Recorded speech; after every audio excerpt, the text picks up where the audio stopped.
خبر ازاي؟ تعالي. هتنزل كده يا ابني على غير ريقك؟ مين بس اللي نفسي بالاكل يا امي؟ اعملي انت بالله عليك لقمه من البيت الغدامه اللي مرميه في المستشفى دي. يا ابني ما لسه بادئ على ميعاد الزيارة، انت رايح فين؟ حوار كده يمكن يطلع منه بمصلحه ولا حاجه يا امي. احنا مش ملاحقين ايجار البيت والفلوس اكلنا وشربنا، الفلوس الادويه بتاعت البيت اللي مرميه في المستشفى دي يا امي. يا ابني عندك حق والله، الراجل صاحب البيت منه لله، مستغر علينا. الناس لو طلع سن بدني الله يرحمه، هو ما كانش حاولنا لحد ابدا.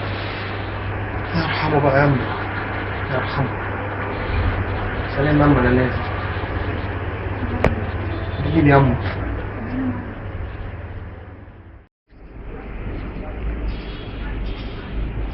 صباح الخير يا رضا. اهلا، صباح الفل يا حاج الباشا. ازيك يا حبيبي؟ ايه اخبارك؟ الحمد لله، فضل ونعمه، كويسه عشان شفتك. ايه بقالك يومين مش موجوده هنا، كنت غلطانه فين؟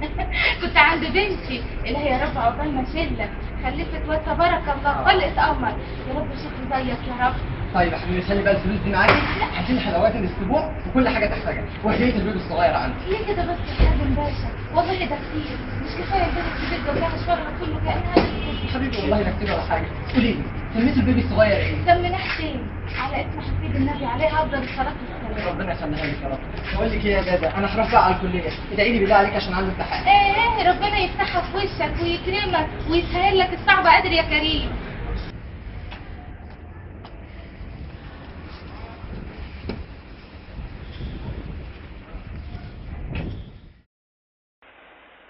يا ايما ساعة مستنيك. ايه يا ابني انت السلاح ده؟ بقول لك ايه، كلمت لي الراجل اللي هستلف منه الفلوس؟ كلمت لك الراجل وقال لك ايه؟ الراجل ما عندوش مشكلة يديك الفلوس وانت واقف، بس ال10 بواقي هياخدهم 15 كمان 6 اشهر. 15 باكو؟ حسبي الله ونعم الوكيل في اللي بيستغل دقيقة الناس. هنعمل ايه بقى؟ المضطر يركب الصعب. قادر على السهل لما هتركب الصعب. بص يا صاحبي، في حوار سهل وقرش مضمون، بس هو خطر حبتين، بس انا معاك وفي ظهرك. خطر ازاي يعني؟ عربية تتشقت من على الطريق من العيال اللي هم مش حاسين بالقرش دول، قلمين في قفايين وانت ما شاء الله عليك. ايه اللي انت بتقوله ده؟ انت فاكرني حرامي ولا بلطجي؟ شكلك اصلا جاي عامل دماغ وتطلعها عليا. استنى بس، استنى. البلد دلوقتي ولا فيها حكومة ولا فيها بتاع، وكل يوم نسمع ممثل ابنه اتخطف، رجل اعمال اللي عربيته اتسرقت.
الحمد لله على السلامة يا بطل. الحمد لله على السلامة. احنا كلمنا والدك ووالدتك من على موبايلك وزمانهم جايين في السكة بإذن الله. الامتحان امتحان ايه بس دلوقتي؟ اهدى انا كنت مذاكر. طيب اهدى بس عشان انت تعبان دلوقتي، اهدى ركز شوية. انا كنت عايز اتكلم معاك كلمتين قبل ما البوليس يجي. انت طبعا عارف ان انت جيت تشوفها جنائية، والضرب اللي انت فيه ده يفضي الى موت، وطبعا لازم النيابة تيجي وتعمل تحقيق معاك. بس انا ممكن اخدمك في حاجه، ممكن ناخر التحقيق ده شويه لحد ما تفوق وتقدر تتكلم، وكمان يكون المحامي بتاعك. بس انا عايزك تحكي لي وتحاول على قد ما تقدر تفتكر ايه اللي حصل معاك بالظبط. لازم تكسب من اي حاجه، احنا شباب زي بعض. حاول تفتكر وتحكي لي. انا كنت سايق على الصحراء. هسيبك عشان تبلغ عني واروح انا في حديد. مش هبلغ، مش هينفع. انا اسف. بس انا مستغرب جدا ان ده حصل معاك، لان دول لو كانوا حراميه او بلطجيه كانوا على الاقل سرقوا العربيه او حتى على الاقل الحاجات اللي جواها. مفيش حاجة اتسرقت ازاي؟ أنا جيت هنا ازاي؟ صاحبك جابك الصبح بدري وواقف مستني عشان تفوق ويخش يكلمك.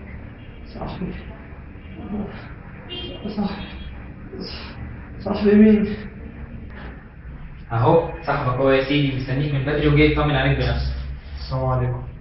عليكم السلام. بعد اذنك يا دكتور سيبنا شويه عايزين نتكلم مع بعض. انت اللي جبتني هنا؟ هو في ايه يا شباب؟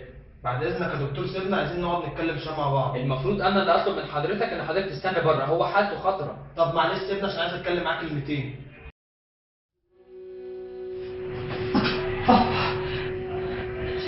خير. ليه؟ عايز تعرف ليه؟